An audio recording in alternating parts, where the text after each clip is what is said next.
Magandang gabi. Kala nyo si Kitty, no? I love you too, ma'am. Sandali lang, ha? Sandali lang.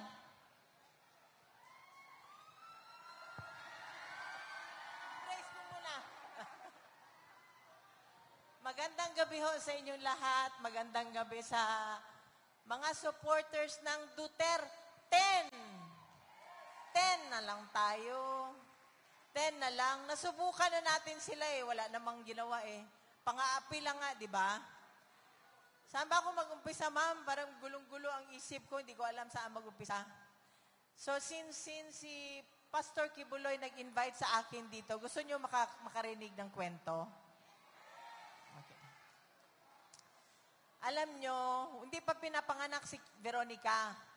Veronica is 21 years old. So, nurse ako eh.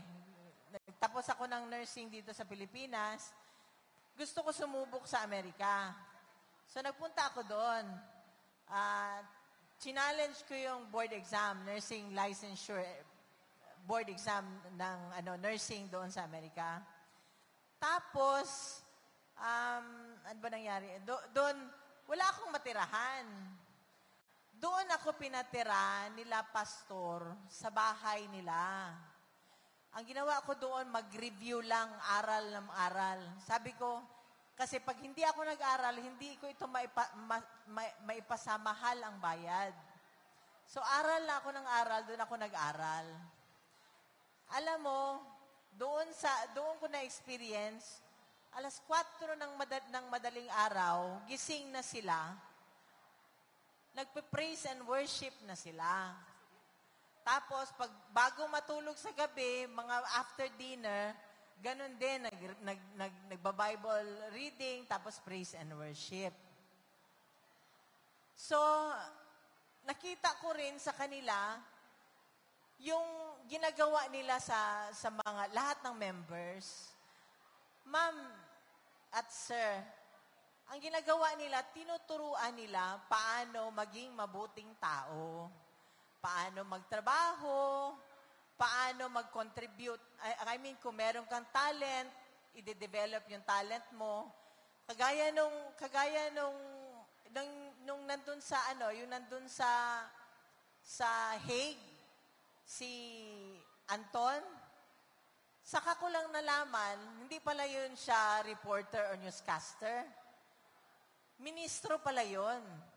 Kaya yun nung nandun ako, sabi ko, hindi kailangan every time before mag-start yung gathering namin, gusto ko may prayer. So sabi ko kay Anton, mahanap ka na ng kahit sino ang mag-lead. Tapos siya ang nag-lead. Na-surprise ako dun sa first month anniversary, April 11. Di ba, nandun, may maraming mga Pilipino doon. Nag-gathering, nagkukwentuhan, tapos yun na nga, bago nag-umpisa, dasal. So, yan ang ko, walang kriminal sa grupo ng KOJC. Walang kriminal dyan. Tinuturuan lahat magtrabaho, tsaka Bible-based yan. Nag-aaral yan sila ng Biblia.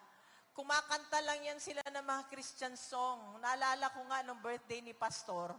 Alam mo ba, imbis na invited kami noon presidente pa siya noon, nung pinaka-last na birthday ni Pastor. Imbis na kumanta ng yung mga worldly song, si Pastor hindi mo talaga mapakanta ng worldly song. Hindi mo pa mapakanta ng Killing Me Softly yan. Hindi mo pakanta ng Frank Sinatra yan. Ang kinakanta niyan, puro lang Christian song. So, ganun si Pastor. Tsaka, ang pagkakakilala ko kay Pastor, mabuting tao si Pastor. Wala nga kaso di ba? Walang kaso. Anong nangyari nung Naalala ko nga nung nagkagulo na noon kila Pastor, doon sa Davao, sinulong na yung lugar nila, may nagtanong sa akin, na kaibigan namin, sabi niya, merong ano daw yung baka ma-freeze daw yung yung bank account ko. Sabi ko, wala naman kaming business transaction nila, Pastor. Alam mo, pag pumupunta kami sa kanila, iniimbitan nila kami sa kanila, nandun lang kami para kumain. Masarap sila magluto ng pagkain. Pinapakain lang nila kami, hindi nga kami pinapabayad. Kasali yung mga bodyguard doon. Sabi ko ganon. Saka kami kasi, pagka gusto magdagat ng anak ko, nangihiram lang ako, tinatawagan ko lang sila, Pastor. Sabi ko, Pastor, pwede kami punta doon sa ninyo? Meron kasi silang dagat doon eh. Yun lang namin. Other than that, sabi ko, wala kaming business transaction ni Pastor. Hindi niya ako binibentahan ng kung ano-ano, wala din akong binibenta sa kanya. So yan ho ang ko kay Pastor. Tsaka, isa ho, dito ho talaga, ako importante sa akin, yung totoo kang tao at totoo kang kaibigan. Bahala lang, sabi ko nga ako, mas gusto ko pang maging kaibigan yung, alam niyo ho, may tindahan ho ako sa terminal, bus terminal. Gusto ko pang makipag-usap doon sa mga, yung nagtitinda sa sidewalk, kesa dito sa mga plastic Tupperware. So, mas gusto kong makausap yun, makihalubilo sa kanila, kesa sa mga ganong klaseng tao. So,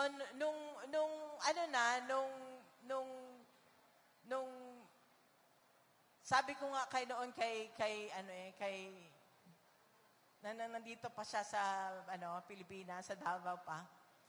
Sabi ko, si Pastor, baliktarin mo man yan, totoo mong kaibigan.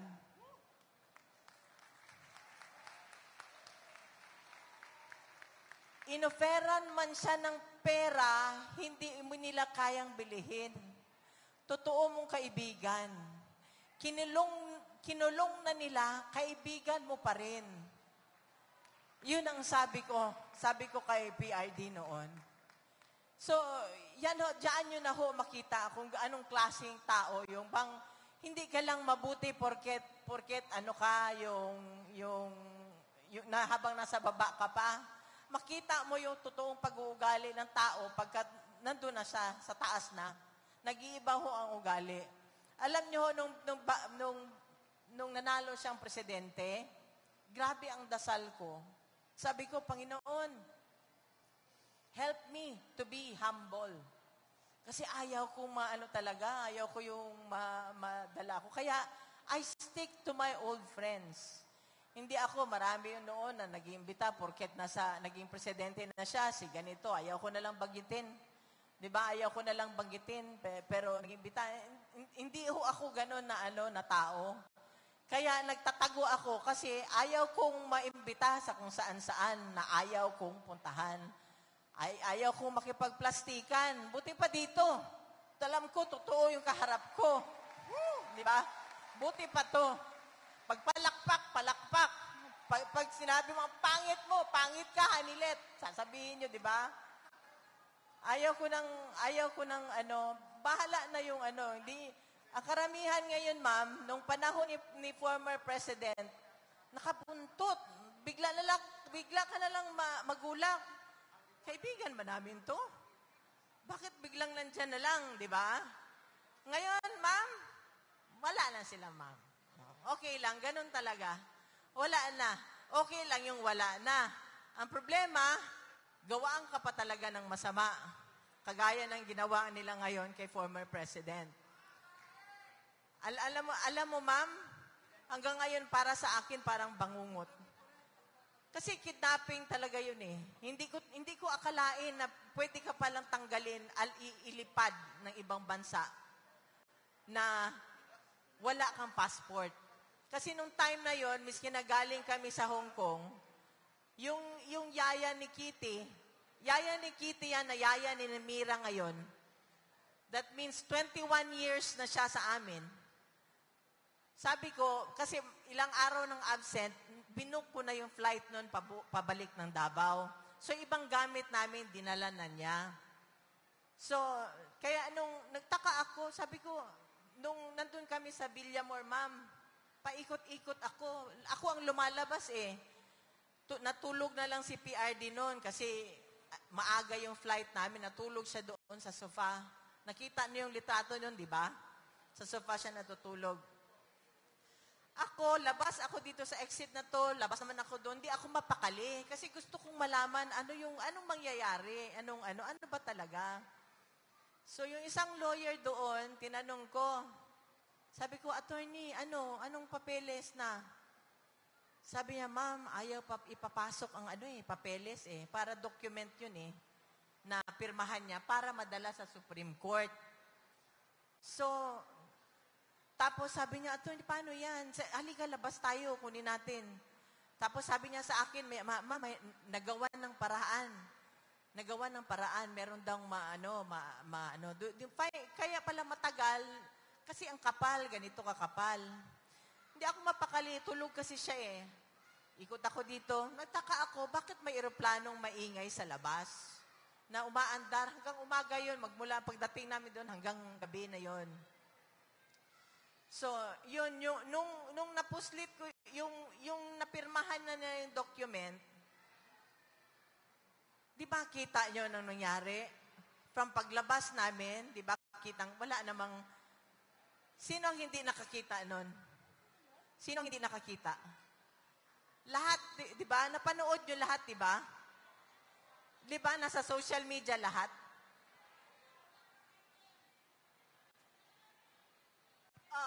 Di ba? Alam ng lahat, di ba? Alam ng lahat. Siguro gago lang yung walang nakaalam ng noon, di ba? O nagtatanga-tangahan, di ba? Nagtatanga-tangahan. So, yun, alam nyo, ma'am, paikot-ikot ako noon. Ang anak ko sinasabi na sa akin, ma, lunch na, kumain ka muna. Hindi ko kaya lulunin, ma'am. Hindi ko kaya lulunin. Kasi natakot na ako dun sa nangyari kila pastor. Alam ko anong gagawin.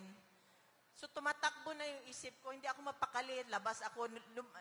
Tinawag ko yung isang kasama namin na retired, retired policeman yata yun siya. Halika, samahan mo ako nung nandun na yung document. Mga past 2:30, sumakay kami dun sa sasakyan, kailangan ilabas ko yung document. Inabot ko kila Senator Bongo para madala sa Supreme Court. Tapos yun yung nakita nyo sa video na sinasabi ko, notary lang, di ba? Yun. Kasi ayaw na nila, sumakay si Senator Bong, ayaw na nila papasukin yung sasakyan.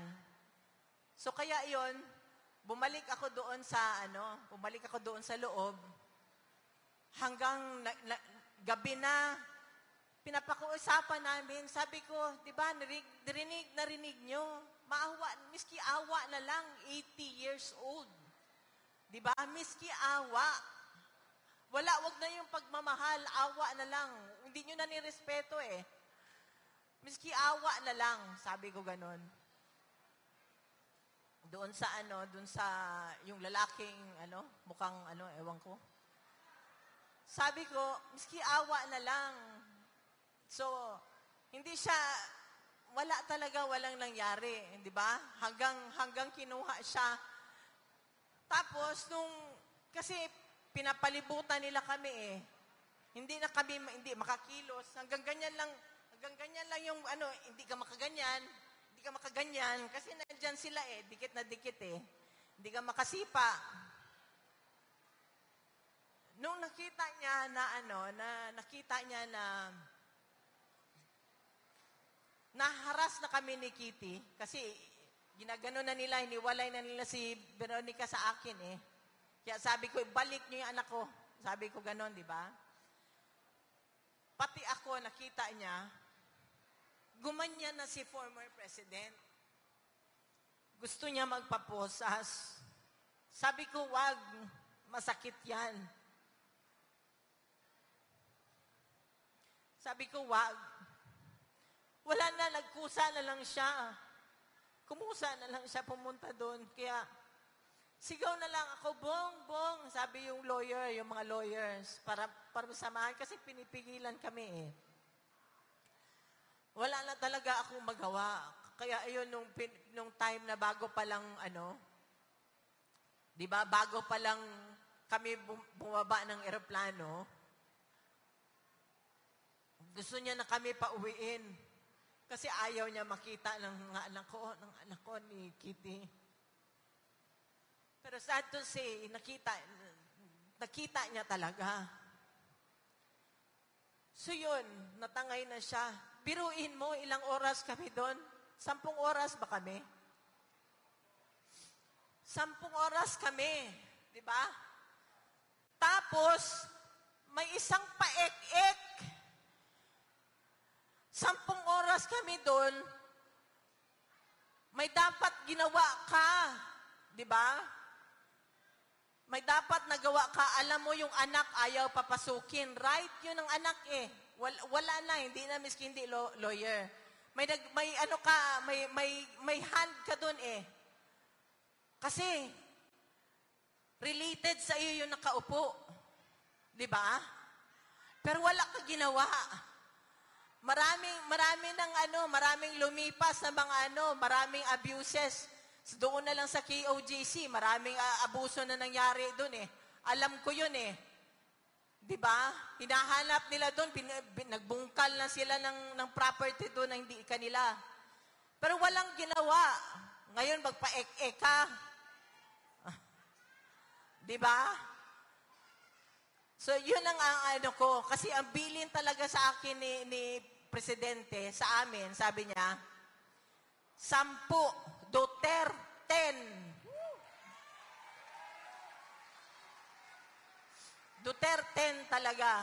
Duterte talaga. So, wag niyo hong kalimutan, maawa kayo sa susunod na henerasyon. Kung ang former president nga, kaya nilang gawin ito, wala na eh.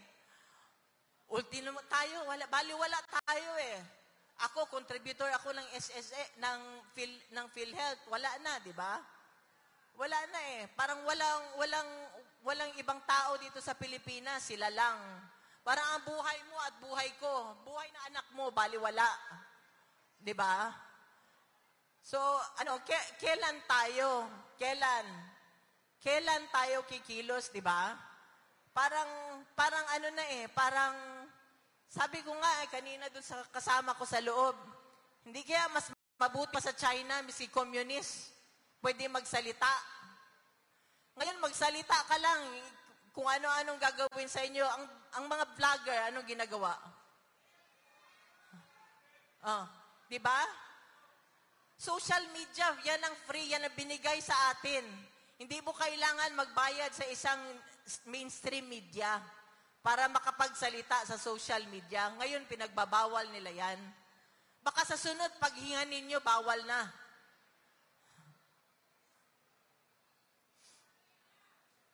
Ang isang kinakasakit ko talaga ng loob, ma'am, tsaka sir. Kasi nung isang araw, may calls kami Tuesdays saka Fridays. Ito, iyak naman ako kasi tuwing kwento ko nito, may iyak ako eh. Yung calls, ako tinawagan ni former president. Tinawagan ako ni PRD. Sabi ko, kumusta ka? Kinokontrol ko yung ko kasi ayaw niya yung may iyak eh.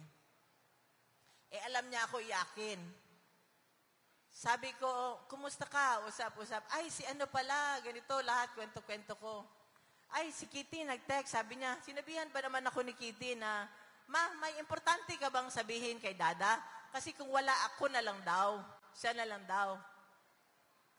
Ang sabi ng tatay niya sa akin, sabi niya na, sabihan mo na lang si Kitty, kasi napagka siya ang kausap ko, emotional ako. Ganon, ayaw niya. So, nasaktan ako kasi alam ko, masasaktan yung anak ko. So, iniba ko na naman topic. Kunyari, masaya. Hindi ko kwento lang daw niya yung nangyari nung birthday party nila ni Mira. Ganon. Tapos, sabi na naman niya, explain mo na lang. Kasi mag-isa lang ako dito. Pag siya ang kausap ko, emotional ako. So, ilang beses ko inulit. Sabi niya, ayaw. Ang ginawa ko, pagkatapos ng call namin, tinawagan ko yung anak ko. Umiyak na ako, nak. sorry talaga. Kasi ang papa mo, sabi niya, pag ikaw ang kausap niya, emotional daw siya. Ako naman, naawa ko sa tatay kasi siya lang mag-isa doon. So, ayaw ko siyang ma-stress, ayaw ko siyang malungkot doon. Iyak ako na, pinakamalakas ko na iyak yun kasi ako lang sa isa kwarto. Sorry talaga, nak. Intindihin mo na lang papa mo. Sorry talaga. Kasi gusto niya makausap ang papa niya. Deprived na nga siya 6 years di ba? Naging presidente ang papa niya. Tapos, sige akong iyak, kagulgul ako. Pasensyahan mo na lang. Sabi ko, sige ka na lang sulat. Ganon sabi ko sa kanya. Sige ako apologize sa kanya kasi alam ko nasasaktan siya na kung hindi siya kausapin. Tapos maya-maya sabi niya, ma, sandali lang ma, may tawag ma. Naanuhan ako ng loob. Kasi yun na nga, tumawag yung papa niya. So nag-usap sila. Yun, yung yung klase ng tao na, alam niyo ba, sa anak ko na lang, anong ginawa nila? Doble ang sakit sa tatay at sa anak. Kasi yung kitty ko, may yan siya nagte-therapy yan siya. Ang parang security blanket niya, papa niya. So, natutulog pa yan, 21 anyos, no, natulog yan sa tabi ng papa niya. Ang papa niya, magreklamo sa akin. Sabihan mo nga yung anak mo, kaya hindi man, magkaiba man sila, pagpasok ni Kitty, hindi pa inaantok ang tatay niya, nanonood pa ng TV, sabihan niya, Dada, matulog na tayo. Patayin na lang ng tatay niya yung TV, tapos, yung aircon, ang aircon ng thermostat ng papa niya, 28. Ang kay Kitty, 16. Tapos, yung kulambo ng tatay niya, alisin niya. So, yung papa niya, reklamo sa akin. Kausapin mo nga yung anak mo. Sabihin mo dun sa kwarto niya matulog. Wala akong magawa para ako, wala lang ako. Pabingi-bingihan na lang ako. Kasi isa, gusto sa siya naman, gusto niya palipatin. Kasi naawa na din ako, hindi din makatulog. Tsaka nung nag-aaral siya sa Manila, sabihan niya ako pagka na naman siya, may moment siya, ma, kailan papuntahin mo na si Dada dito? Wala man siya trabaho. Ganun lang sabi niya kasi gusto niya magbantay sa kanya. Bakit ano ba ginagawa ni Dada dyan? Wala man siyang trabaho. Yung tatay naman niya, naawa naman ako kasi ayaw na sumakay ng eroplano. Ano na ba? Siyempre, matanda na. So, hati ako ba? So, yan ang dalawang sakit ng dibdib ko.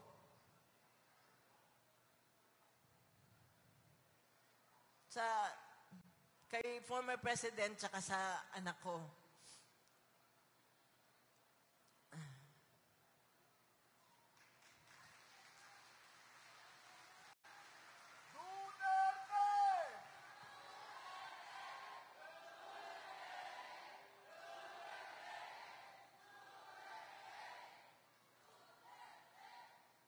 Kaya nga ngayon yung anak ko, naawa ako, nahinog sa pilit. Kita mo biglang nag-mature. Bigla talagang nag-mature. Parang overnight nag-mature siya. So, dati yan, yung hindi niya kasi makuha sa akin, sa tatay niya, dinadaan niya dun sa tatay niya. Ganon yata pagkababae na anak, di ba? Sa tatay niya, Kaya, minsan yung si Ninong Bong niya, sinabihan na iyak dun yung iyakan kami ni Senator Bong, pagtawag na iyak. Kasi kilala niya rin Iyakan kami sa telepono. Tapos, nung tinext, lalo pa siya umiyak, nung tinext siya nang sinabihan siya ng anak ko na, Ninong, ikaw na lang muna ang papa ko kasi wala akong sinabihan niya. Kasi nga yan, yung hindi niya nga ako ang yung disciplinarian ako So, hindi niya makuha sa akin, doon siya sa tatay niya. So, yung presidente siya, ginawa niya lahat, di ba? Gusto niya maging maayos ang pamilya, walang adik sa pamilya. Kasi, ma'am, nung sa Davao, may kapitbahay kami doon. Former teacher siya ni Congressman Paulo, Congressman Pulong. Lumapit, mayor pa siya noon, lumapit. Sabi sa kanya,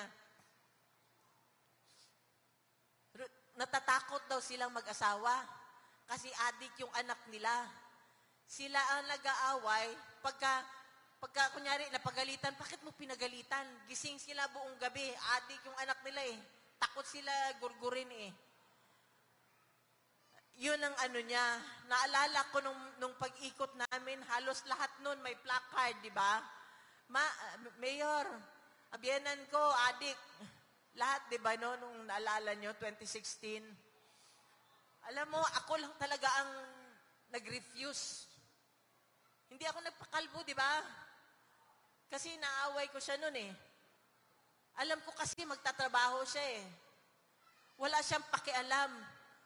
Wala siyang pakialam kung anong mangyari sa pamilya niya. Basta gagawin niya yung panunumpa niya. Ganon siya na klaseng tao eh. Nanumpa siya eh. Hawak ni Kitty yung Bible. Ganon siya eh. Kaya nung araw-araw na siya umaalis, pinapakain ko siya ng sermon, nagagalit siya. Tuwing kumakain kami bago umalis, sabi ko, pag tumakbo ka, ganyan-ganyan, wala ka ng privacy, ganyan-ganyan, lahat. Ayaw ko talaga nung ano na yun, na tumakbo siya. Pero wala, nung nakita ko na, nung first na ano sa Cavite, nakita ko na yung ano ng tao eh. Tuwing mag-a-announce siya ng ano against sa mga drug addict, alam nyo ma'am, kahit saan ako ma'am, tumatayo ako bigla akong napapatalon sa kinauupuan ko. Pag sinabi niya, kayong mga kurap, mga ano, kasi iniisip ko yung anak ko ang balikan. 12 anyos nang siya nun ma'am eh. 'Di ba?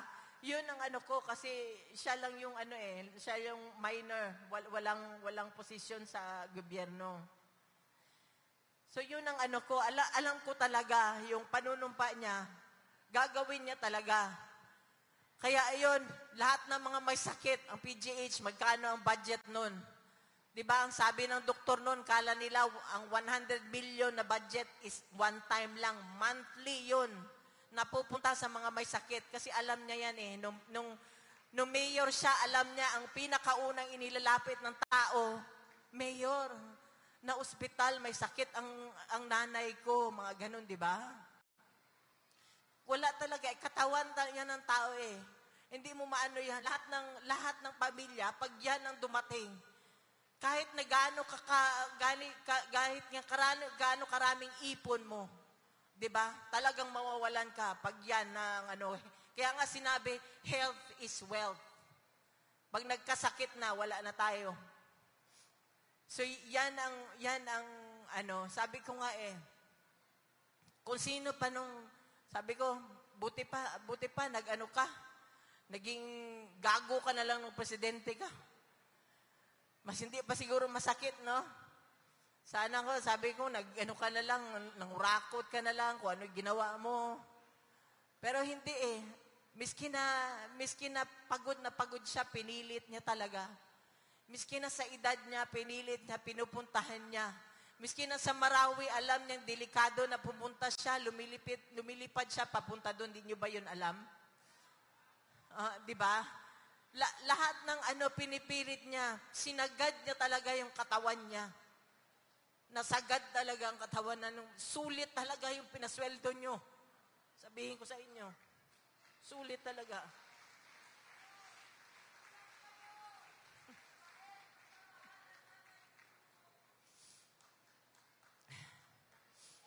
Kaya ngayong May, bantayan natin, ngayong eleksyon, bantayan natin ang boto natin para sa susunod na henerasyon, sa mga kabataan. Sana magtino na tayo, magtanda tayo, maglukluk tayo sa gobyerno na hindi yung pansarili lang ang gagawin, magpapa-elect lang dyan pagkatapos ng pansarili na nila ang iisipin nila. Yung totoo, sanang may puso para sa tao. Mahirap po yun eh. Si President Duterte talaga, may bintang nyo na lahat. Babaero, di ba?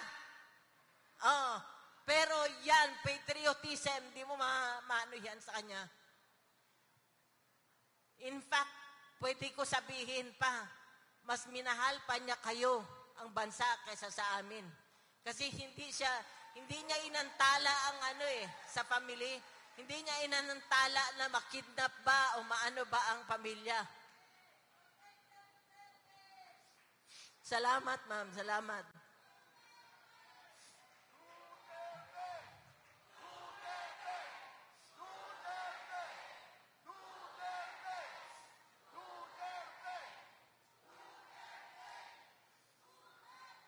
Hindi niya inisip, ma'am, na yung meron pala siyang anak, meron siyang apo. Pag nag-whining siya sa kurap, wala. Pag nag-whining siya sa drug lord, wala kami sa isip. Ang iniisip niya ang pamilya ang anak ng bawat Pilipino. Na yung anak mong babae, yung anak mong lalaki, hindi drug addict. Yung anak mong babae at asawa makakauwi, makakapunta, makakagimik, makabalik sa bahay. Yun ang niya. Even hanggang ngayon, nung alam mo nyo ba na hindi yan siya, ayaw niya ng malamig na lugar. Sabi ko nga, sa kwarto 28 ang thermostat. Ma'am, subukan mo mag-28 na thermostat. Pero pagbaba sa eroplano, nung dinala siya ng mga animal doon sa Hague, sinabi pa niya kay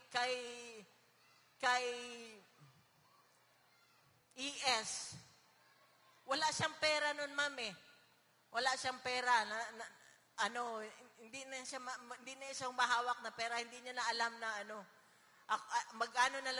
magsabi na lang yan siya ng gusto niya kumain, ganun, pero hindi niya na alam.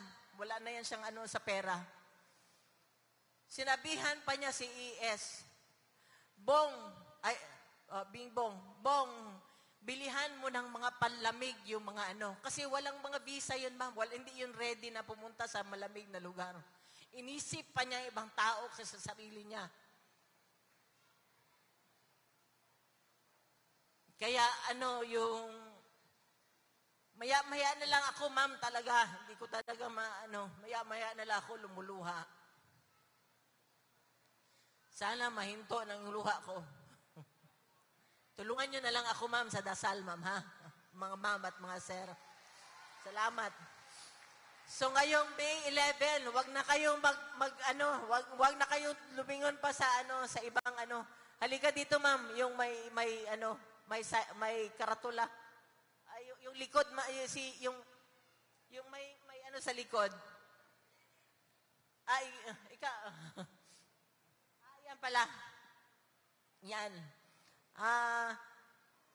Alam mo, ma'am, ito sila kasama namin even noong 2016. Hindi yan nagbago. Totoo yan. So, yung mga taong ganyan, doon nyo tingnan. Ang karakter ang tingnan nyo. Huwag kayong mga plastic na maganda lang ang pakitungo sa inyo kasi okay, 'di ba? Nasa position ka, nasa Doon kayo sa ito talaga sila, ma'am, hindi kami iniwanan. Totoong tao yan mga yan. Si Bondok, kumanta yan. Pero ngayon nandyan. Si De La Rosa hanggang ngayon nandyan. Of course, si Bongo. Alam niyo ba si Senator Bongo? Siyempre wala na siya income, ma'am. Siya ang nagpapacheck up sa kanya at saka bumibili ng gamot. Hindi niyo ba alam yan? Hindi niya yung pinagsasabi. Basta ang mga gamot niya nakakarating na lang sa amin. Siya ang gumagastos. Hinlo. Nasa amin na yan, ma'am, 2016. Totoong tao. Huwag kayo dun sa lumalabas lang tuwing eleksyon na humihingi lang ng tulong natin. Boto natin. Pagkatapos, Si Lito lipad, pagkatapos lumilipad. Diba? Pero hanggang ngayon, nandyan. Nakaka-frustrate kasi, ma'am. Wala naman siya nagawa eh. Hindi nga marunong magsalita.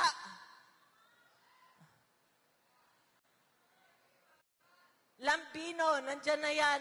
Senator Marcoleta, nakita ninyo. Pastor Kibuloy,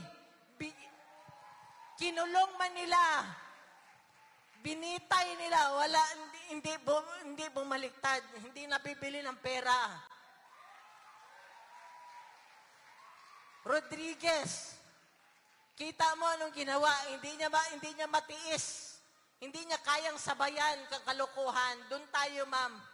Hindi yung alam mo ng kalokohan, alam mo ng illegal, hindi sumasabay ka pa rin sa kanila. Ibig sabihin, walang prinsipyo. Huwag na tayo doon sa walang prinsipyo. Of course, is Ipe Salvador. Sabihin ko sa inyo, ma'am, matino na tao yan. Nandyan yan siya. Parati namin kasama. Whether sa anong panahon, hindi pa, mayor pa lang siya. Kasama na namin yan.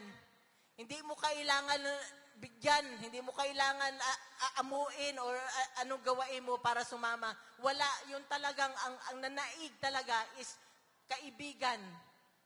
Yun ang nanaig sa kanya. Of course, si Dr. Mata, taga Davao din yan. So sana, ma'am, bigyan natin ng tsansa. Total, yung mga nandyan ngayon, ang tatagal na eh. Matatagal na, masyado nang matagal.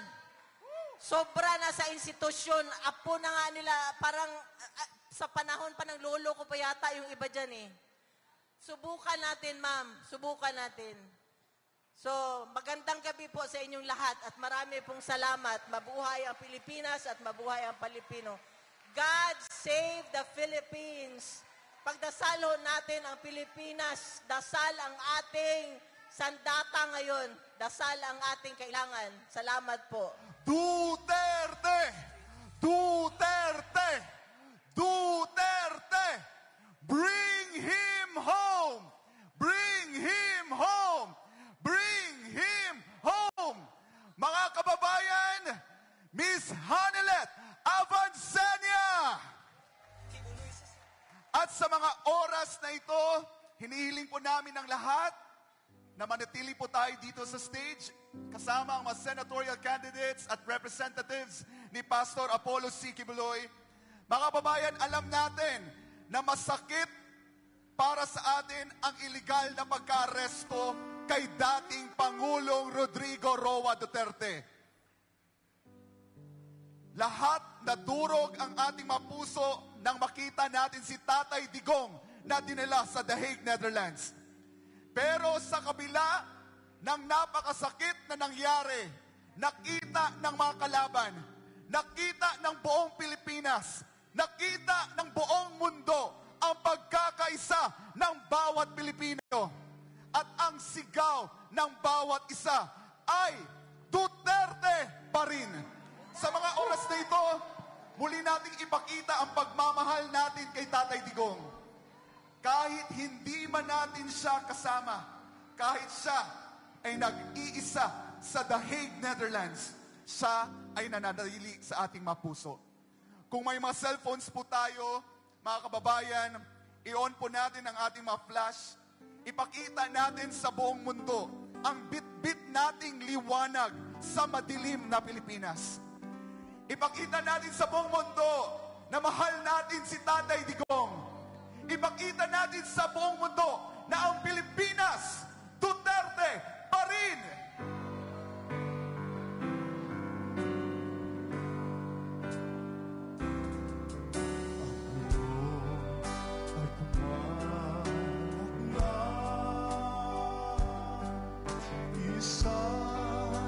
Ang nais nila isigaw ang nadarama. Pilipinas muling magsama-sama. Pilipinas, Duterte pa rin ang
na muli kitang makita. Pilipinas, bangon may pag-asa pa. Pilipinas, Duterte pa rin ang tunay na nagmamahal sa atin. Laban niya ay laban natin. Pilipinas, Duterte pa rin. Pilipinas, Duterte pa rin. Ang tunay na nagmamahal sa atin. Laban niya ay laban natin. Pilipinas, Duterte pa rin. Oh, Pilipinas, Duterte pa rin. Ang tunay na nagmamahal sa atin. Laban niya ay laban natin. Pilipinas, Duterte pa rin.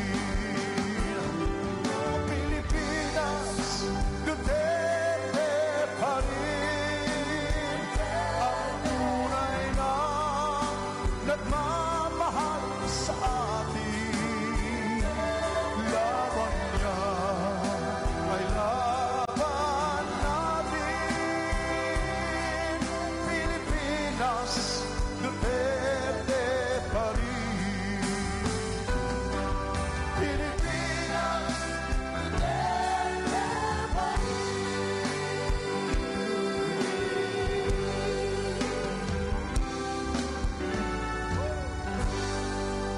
Duterte! Duterte! Duterte! Duterte! Bring him home! Bring him home! Bring him home! Mga kababayan, nagpapatunay na ang Pilipinas ay Duterte pa rin! Mabuhay si dating Pangulong Rodrigo Duterte! Mabuhay ang mga Duterte! Mabuhay ang Duterte! Mabuhay ang PDP laban! Muli, kami ay nagpapasalamat sa mga nakikisa rito, lalo na kay Ma'am Hanilet Avancenia na nandito ngayon nakikisa para suportahan ang mga kandidato ni dating Pangulong Rodrigo Roa Duterte. Iiwanan ba natin si Tatay Digong? Pababayaan ba natin si Tatay Digong? Sinong naniniwala na makakasama natin muli si Tatay Digong? Lahat tayo ay naniniwala na makasama si Tatay Digong at higit sa lahat, panalo na ang Duterte! Duterte! Duterte! Duterte! Duterte! Duterte! Kaya mga kababayan, huwag nating kalimutan sa May 12 elections, vote straight PDP laban!